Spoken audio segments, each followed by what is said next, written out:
그렇게 할 경우에 5년 단임 정부의 경험이라고는 비교부 단체, 그러니까 성남시 같이 개발 예산이 펑펑펑 쏟아져서 재정 자립도 어마어마하게 높고, 그리고 개발 사업으로 민간 사업자에게 무제한의 초과 수익을 제공해 줄 수 있는 그런 정도의 경험밖에 없는 분이 이 국가 재정을 가지고 만일 여기에다가 지금 현재처럼 180석 가까운 절대반지의 여당 의석을 갖고 있다면은 이 5년 단임 정부는 완전히 우리 국가 재정을 약탈해서 거들리지 않겠습니까? 그걸 어떻게 막으시겠습니까?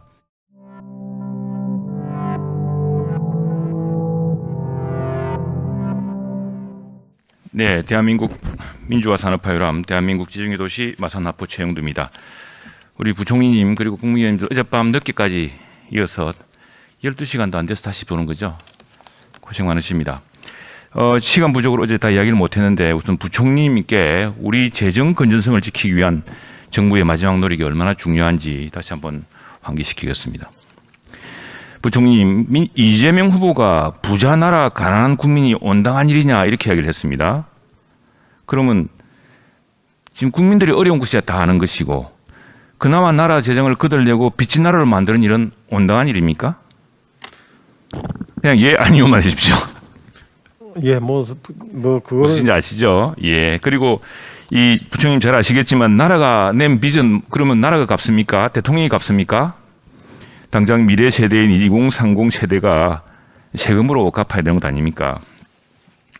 그래서 지금 우리 부총님께서 힘겹게 이런 그 선거를 앞두고 이 무슨 돈을 뿌리자는 이런 여당 후보의 압력을 견뎌내느라고 고생하시는 거 아는데 여기는 이제 정말 원칙에 문제가 있으니까 이 원칙을 확고히 지켜주셔야 됩니다. 이미 여당 내에서도 박용진 의원 같은 분이 지금 이렇게 공약을 내기 시작하면은 돈이 뭐 1,000조가 돼도 모자랄 거다 이런 이야기를 하고 있습니다. 지금 그 이재명 후보가 전국민 재난지원금을 지급을 주장하면서 가계부채는 높고 국가부채는 낮다. 역시 그것도 대단히 논란적이 아니라 지금 그건 이재명 후보와 그 주변 이야기지 실제로는 국가부채가 만만치 않은 수준이죠. 예, 국가부채도 같이 걱정. 그렇습니다. 예, 더구나 가계부채가 높으면 국가라도 더 든든하게 지켜서 가계부채를 관리해야 되는데 한꺼번에 다 해서 두 기둥이 다 무너지는 일을 막아야 되지 않겠습니까? 그리고 손실보상도 제대로 되지 않고 또 여행업, 공연업 같은 것은 보상조차 받지 못하고 있는데 지금 골고루 이렇게 돈을 뿌려주자는 것은 전국민 재난지원금의 진짜 취지, 그리고 심지어 보편복지 소사이어티에 있는 분들조차도 이렇게 돈을 전 국민에게 나눠주는 것은 실제로 소득 분배 효과도 없을 뿐 아니라 진정한 보편적 복지에도 맞지 않다라고 반대하고 있습니다. 유독 한 분만 이렇게 하고 있습니다. 바로 대선을 앞두고 있기 때문입니다. 더구나 이분은 성남시장 재직 당시에 막대한 초과 이익을 민간에게 펑펑펑 허용할 만큼 그렇게 담대한 분이어서 국가 재정을 맡기기에는 너무너무 불안합니다. 그것들이 국민들의 큰 걱정이기 때문에 부총리와 우리 정부께서도 확실히 중심을 잡아주셔야 됩니다. 지난번에도 말씀드렸지만 저는 우리 관료제를 특히 대한민국 발전을 이끌은 우리 공무원 공직사회를 대단히 존중합니다. 막스베브 역시 우리 현대 관료제를 지혜가 모인 집단, 지혜의 정책을 만드는 곳이라고 했습니다. 야당이야 지지 기반에 따라서 이렇게 정략에 따라서 정책을 할시올 수 있었지만 정부가 중심을 잡아야 됩니다. 그런데 제가 어제 걱정했듯이 국회에 우리 예산결산위원회 수석 전문위원 보고도 그랬지만 기재부가 그 그립을 딱 놓고 있습니다. 지금 원래 기재부는 예산을 통제하는 곳이다 이렇게 알려져 있는데 요즘은 예산을 더 늘려주는 곳이다. 그리고 중기예산을 관리하는 곳이 아니라 중기예산을 전망하는 곳처럼 되었습니다. KDI입니까? 그런 표현을 쓰셨어요. 실제로 중기재정계획 그 계획 보면은. 그래서 이것도 상당히 걱정스럽다. 그래서 부총리께서 확실한 중심을 잡아주셔야 합니다. 그리고 중심을 잡고 어떤 위협에도 버티기 위해서는 기준이 필요합니다. 기재부는 우리 부총리님 잘 아시겠지만 2016년부터 국가 재정의 지속 가능성에 심각한 문제가 있음을 인식해서 재정 준칙을 만들어 노력해 왔죠. 네. 그리고 미국에서도 유럽 이런 나라들 재정이 우리보다 훨씬 큽니다만 거기도 철저하게 통제를 합니다.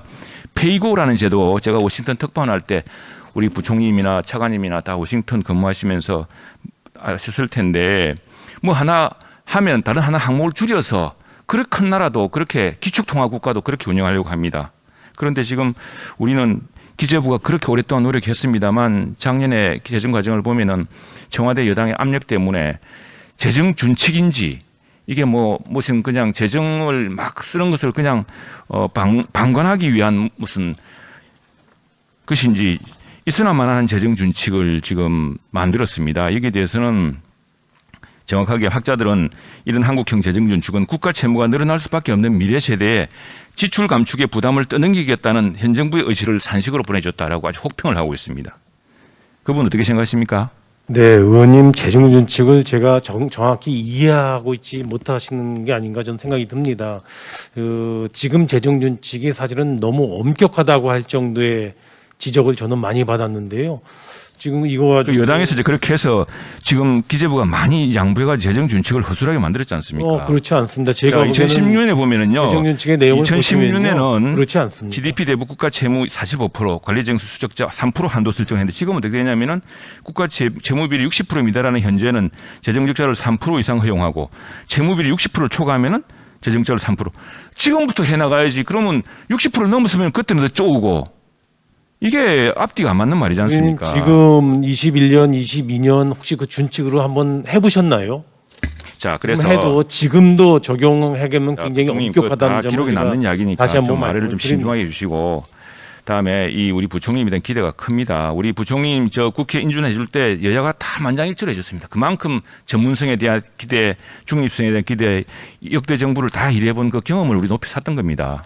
그래서 저는 감히 제안하고 싶은 것은 독일 헌법처럼 우리가 이렇게 해서 안 되겠습니다. 5년 단임 정부의 우리 소선구구제의 어떤 허점 때문에 득표율은 거의 뭐 7%밖에 차이가 안 나는데 의석은 180석 가까이 되고 하는 이런 절대 반지를 끼워주 놓으니까 이게 정말 예측불허의 재정 상황을 만들고 있는 것 같습니다. 그렇게 할 경우에 5년 단임 정부의 경험이라고는 비교부 단체, 그러니까 성남시 같이 개발 예산이 펑펑펑 쏟아져서 재정 자립도 어마어마하게 높고 그리고 개발 사업으로 민간 사업자에게 무제한의 초과 수익을 제공해 줄 수 있는 그런 정도의 경험밖에 없는 분이 이 국가 재정을 가지고 만일 여기에다가 지금 현재처럼 180석 가까운 절대 반지의 여당 의석을 갖고 있다면은 이 5년 단임 정부는 완전히 우리 국가 재정을 약탈해서 거들리지 않겠습니까?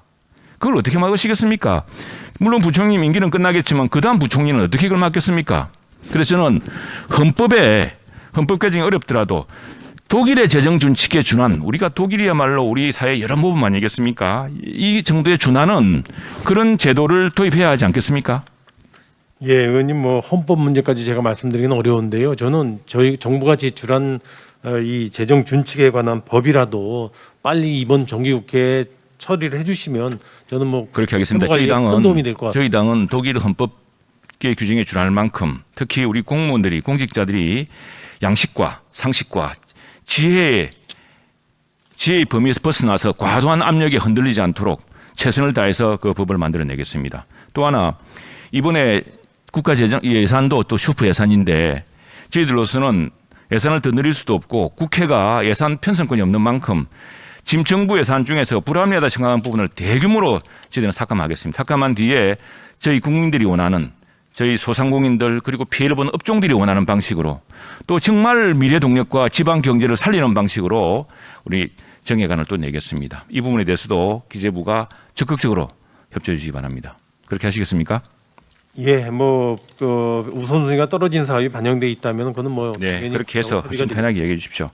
다음에 부총님 또 이어보겠습니다. 지금 이제 지역이 정말 어렵습니다. 우리 지역 경제 너무너무 어려운데 지금 아시겠지만은 제가 이제 민주화 산업화 요람, 민주화라는 것은 3.15 특별법이 만들어지고 부마항쟁의 도시이기 때문에 제가 자랑스럽게 이야기했던 것이고요. 산업화 요람이라는 것은 여기 우리 마산 지역, 창원 지역이 대한민국 경제개발, 대한민국 산업화의 기적의 현장이었습니다. 제가 있는 마산 자유무역 지역이 바로 그 현장이었고 거기서 51년 전에 수출 자유지역이라는 걸 만들어서 우리나라를 수출 무역 대국으로 만들었습니다. 지금 수출로는 세계 7대 국가, 6대 국가죠. 네. 예, 어마어마한 자원도 없는 나라에서 어떻게 그 가능했겠습니까? 그다음에 기계공업 단지를 만들어서 크게 만들어서 나라 경제 전체를 이렇게 세웠습니다. 그런데 지금은 수도권으로 몰려가지고 수도권의 상장 기업의 73.2%, 천대 기업의 65%가 집중되어 있습니다. 그래서 제가 제안하고 싶은 것은 비수도권 기업에 대한 법인세 차등 감면을 통해서 지금 뭐 정부 예산에도 보면은 지방 소멸 대책도 많고 한데 이게 보면은 전부 주먹구구식입니다. 그리고 뭐 기재부도 어쩔 수 없을 텐데 지방자치단체 이곳저곳에서 모아놓은 걸 짜깁기 해가고 해놓은 거지. 이렇게 해서는 집중성도 없고 정말로 그 효율성도 없습니다. 그래서 오히려 저는 비수도권 기업에 대한 법인세 차등 감면을 통해서 지역 경제를 살리고 지역 소멸을 막자라는 제안을 해보고 싶습니다. 제가 설명을 드리겠습니다. 자, PPT 보여주실까요? 이게 뭐 지금 지역 집중이라는 것은 뭐 그래픽을 보면 참혹할 지경입니다. 지금 다른 국토의 일부밖에 안 되는 서울에 저렇게 서울 경기에 저렇게 모여 있고 나머지 지역 여기 다 보면 우리 국무위원님 고향도 서울 경기는 얼마 안 될 테고 다른 지역일 텐데 고향이 죽어가고 있습니다. 다음에 그러다 보니까 어떠냐? 지금 인구가 이제 지역에서 살 수 없다 해도 지역도 그냥 놀아갑니다. 그래서 이렇게 얼마 안 되는 이 수도권에 저렇게 많은 인구가 집중돼서 삽니다. 이 위험이 어디서 폭발했습니까? 팬데믹에서 폭발하지 않았습니까? 포스트 팬데믹의 시대는 이렇게 과밀 집중된 지역을 위험하게 보고 있습니다. 더구나 글로벌화되어 있기 때문에. 이제는 분산, 그래서 30만, 40만 도시가 최적이다. 미국 같은 경우에 미국의 어느 도시가 최적이라는 그런 모델들이 회자되고 일본도 그렇게 가고 있는데 우리도 지금 국가 뭐 지방 소멸 예산 얼마 편성해 가지고 그렇게 매년 똑같이 편성하는데 효율이 나지 않는 그런 방식이 아니라 아예 세제를 좀 인센티브를 주자. 비수도권 기업에 대한 법인세 차등 감면을 주자. 이런 제안을 하고 싶습니다. 특히 더 걱정스러운 것은 20, 30대 청년층 인구 집중 현상 수도권. 지금 지방대학에서는 지역대학은 벚꽃 피는 순서로 망한다고 이야기할 만큼 학생들이 지역대학에 머물질 않아요. 지역대학에 합격했다가도 서울의 수도권 대학이 되면 수도권을 옮겨버립니다. 그러면 그 사람들 집값 오르는데 그 집값을 어떻게 감당할 것이며 그 청년들의 분노가 지금 정치권에 쏠리고 있지 않습니까? 그게 비단 정치권뿐이겠습니까? 정부에 쏠리고 있지 않겠습니까? 고용정보원 통계에 따르면 2020년 한 해에만 부산, 울산, 경남에서 서울로 순유출된 경력직 근로자가 1만 2천 명이라고 합니다. 이 참 이래가지고 어떻게 살겠습니까? 그래서 저는 비수도권 기업에 대한 법인세 감면이야말로 정부가 할 수 있는 효율적 수단이 아닌가 이렇게 부총리의 견해를 여쭈고 싶습니다. 어떻게 생각하십니까? 예, 의원님 저는 첫째 수도권에 너무 경제력과 인구가 집중돼서 이걸 완화해야 된다는 의원님 지적은 뭐 100% 저는 동감합니다. 그거는 뭐 저희 정부의 과제이기도 하고요. 그래서 그런 여러 가지 대안들을 검토를 해야 되는데요. 의원님께서 지금 법인세를 아예 유를 차등하자는 이제 제안이 말씀드렸는데요. 저희도 이걸 여러 정치권에서 제기해서 살펴봤습니다. 이게 전 세계적으로 조세평등주의 원칙에 위배가 돼서 사실 차등 적용한 나라는 이스라엘 한 나라밖에 없습니다. 스위스도 있다고 합니다. 뭐 한두 나라입니다. 제가 알기로는 이스라엘을 주로 봤는데요. 그래서 지역별로 법인세를 차등화하는 거는 이 국세인 법인세를 그렇게 하기가 쉽지 않아요. 그래서 그건 이제 국회가 물론 동의해줘. 네. 지방소재 기업에 대해서 저희가 법인세 감면, 과세 이연, 그리고 특별세 감면 등 여러 가지 법인세에 대한 또는 양도소득세라든가 소득세에 대한 감면 조치가 있어서 이와 같은 조치를 더 강화하자, 더 폭넓게 하자는 거는 저희가 적극 검토를 조금 적극 검토해서 안 되면 가능한 패키지라도 좀 만들어셔서 그래서 2020년 기준 비수도권의 전체 법인세 징수액은 현재 15조 6천억 원이라고 합니다. 그런데 국가균형발전위원회 연구 용역 결과에 의하면은 비수도권 지역의 법인세를 인하할 경우에 비수도권에 대한 기업의 신규 투자가 늘어나고 심지어 리쇼링 효과까지 있을 거라고 합니다. 리쇼링 같으면 사실 남해안 지역이나 서해안 지역에 있는 우리 부울경이나 또는 전남북이나 이런 지역도 굉장히 혜택을 보게 됩니다.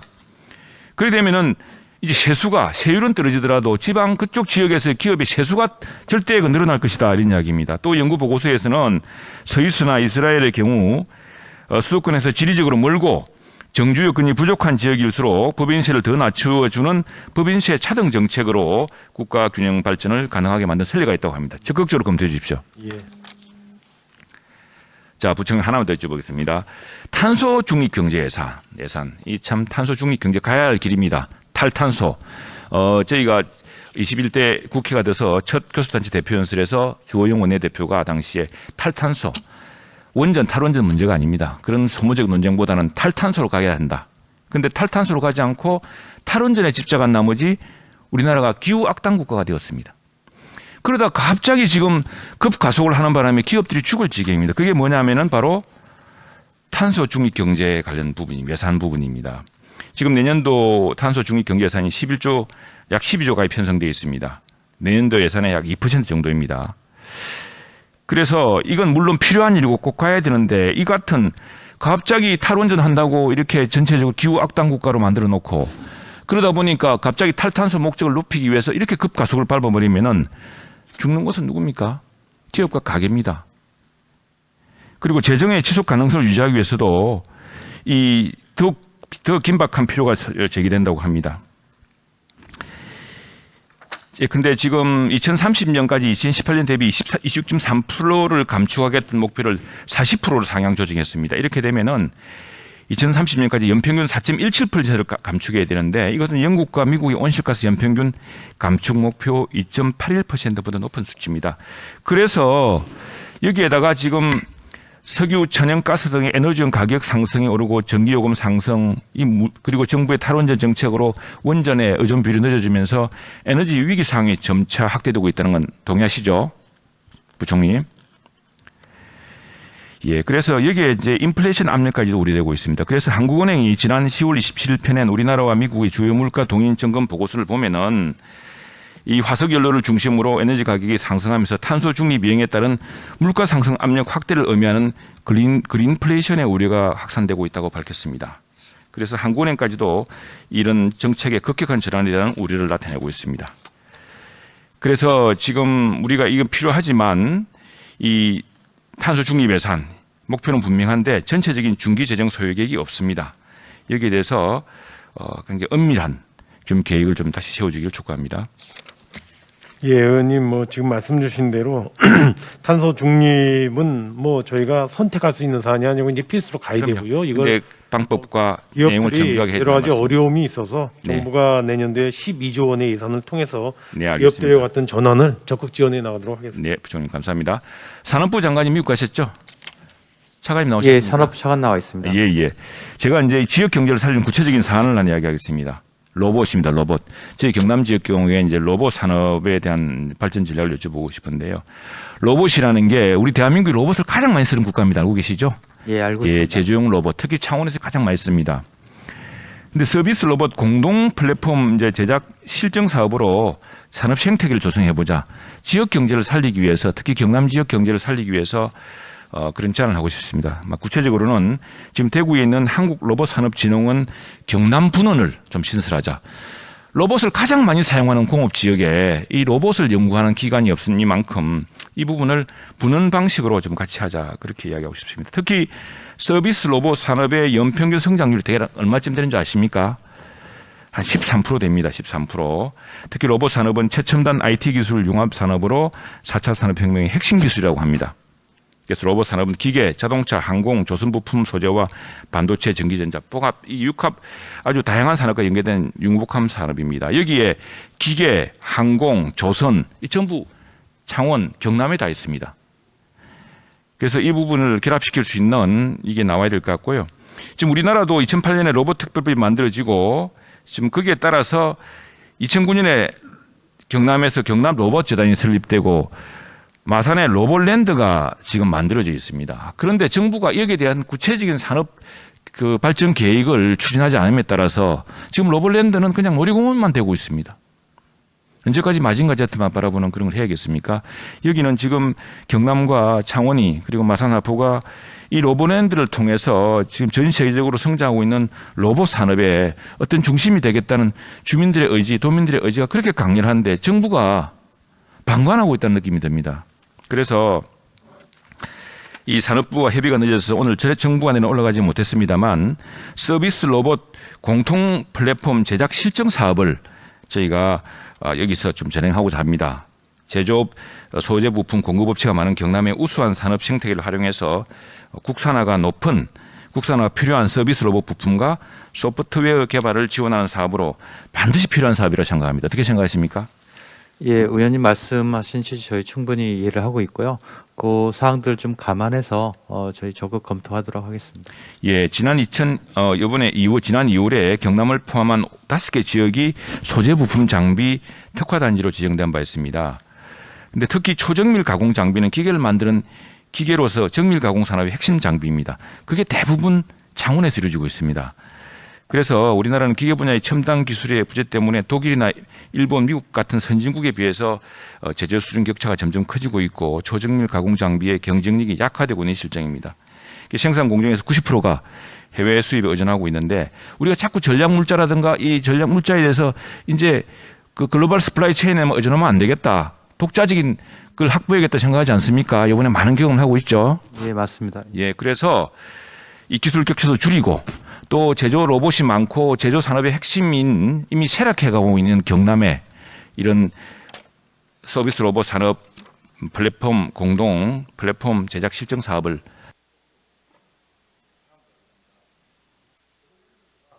로봇랜드와 경남 테크노파크가 연계된 한국 로봇산업진흥원 경남부는 설치가 바로 그것의 중추적 기능 기능을 나타낼 수 있습니다.